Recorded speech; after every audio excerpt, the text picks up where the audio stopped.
যে সংশয়টি জনমনে তৈরি হয়েছে আমরা এটিকে অস্বাভাবিকভাবে দেখছি না, কারণ একটি যুদ্ধাবস্থা বিরাজ করছে সারা পৃথিবীতেই। সংশয় বলেন, আতঙ্ক বলেন, দুশ্চিন্তা বলেন, এটা বিরাজ করছে।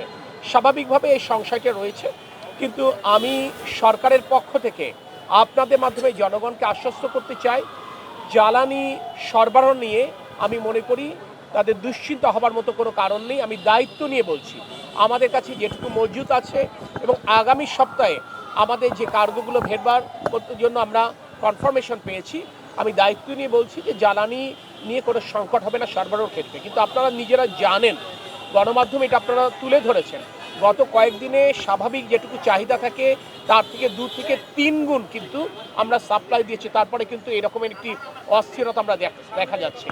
আমি যাদের সাথে কথা বললাম অনেকে কিন্তু স্বীকার করেছেন, সাধারণত ওনারা যতটুকু তেল নেন আজকে সবাই ট্যাঙ্কি ফুল করতে চাচ্ছেন, অর্থাৎ একটি সংশয় থেকে, একটা দুশ্চিন্তা থেকে, একটি আশঙ্কা থেকে ওনারা এটি কাজটা করছেন। আমি তাদেরকে এটুকু বোঝাবার চেষ্টা করেছি যে দুশ্চিন্তা করবার কোনো কারণ নেই, আতঙ্কিত হবার মতো কারণ নেই। আমি গণমাধ্যমের সহায়তা চাচ্ছি, তারা যেন এই সঠিক তথ্যটা তুলে ধরে।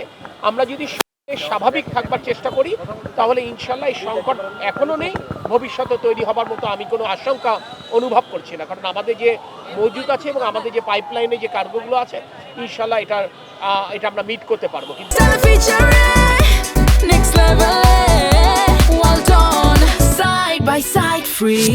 আন্তর্জাতিক বাজারে অস্বাভাবিক মূল্য বৃদ্ধি পেয়েছে, তো আন্তর্জাতিক বাজারে যখন অস্বাভাবিক মূল্য বৃদ্ধি পেয়েছে স্বাভাবিকভাবে এটি অর্থনীতির উপর একটি চাপ তৈরি করছে, সমন্বয়ের প্রয়োজনীয়তা দেখা দিতে পারে।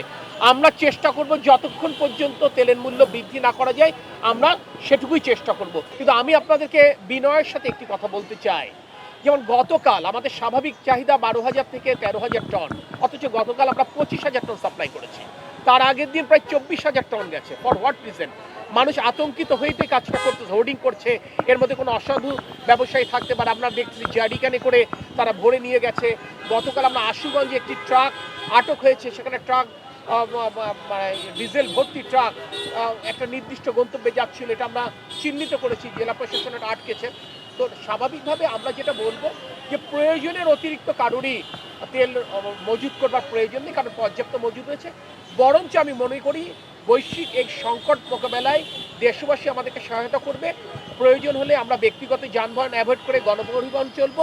আমরা যারা একদিনে 1 সপ্তাহ তেল নিতাম, প্রয়োজনে সেক্ষেত্রে আমরা 2 দিনের তেল নিই, তাহলে সংকটগুলো নিরসন করা সম্ভব। এবং আমরা চাই আমরা সাধারণত যতটুকু আমরা নিতাম প্রয়োজনে তার থেকে একটু কম করে নিই, তাতে আমি মনে করি দীর্ঘমেয়াদে আমরা সকলের জাতি হিসেবে লাভবান। আমরা আপনাদের কাছে মাধ্যমে একটি বার্তা দিতে চাই, আপনাদের মাধ্যমে একটি বার্তা দিতে চাই এবং দেশবাসীর কাছে সমর্থন প্রত্যাশা করছি, কারণ বাংলাদেশের জনগণই ভোট দিয়ে এই রাষ্ট্র পরিচালনার দায়িত্ব বর্তমান সরকারকে দিয়েছে। আমরা তাদের প্রতিনিধি হিসেবে এই দায়িত্বটা পালন করবার জন্য সর্বোচ্চ চেষ্টা করছি। সেই জনগণের কাছে আমরা সহায়তা চাই, কারণ আগামী রবিবার থেকে দীর্ঘমেয়াদে যেন কোনো সংকট না হয় জ্বালানির, আমাদের কিছু রেশনিং করতে হবে। এ ব্যাপারে আমরা নির্দেশনা লিখিত আকারে পেট্রোল পাম্পগুলোকে দেব। আমি গণমাধ্যমের সহায়তা চাই এবং আপনাদের মাধ্যমে জনগণের সহায়তা চাই। এইখানে যদি আমরা সবাই মিলে একসাথে কাজ করতে পারি, দীর্ঘমেয়াদে ইনশাল্লাহ বাংলাদেশে জ্বালানি সরবরাহের সংকট হবে। খবরের কাগজ, নিখাত, নির্ভীক, নিরপেক্ষ।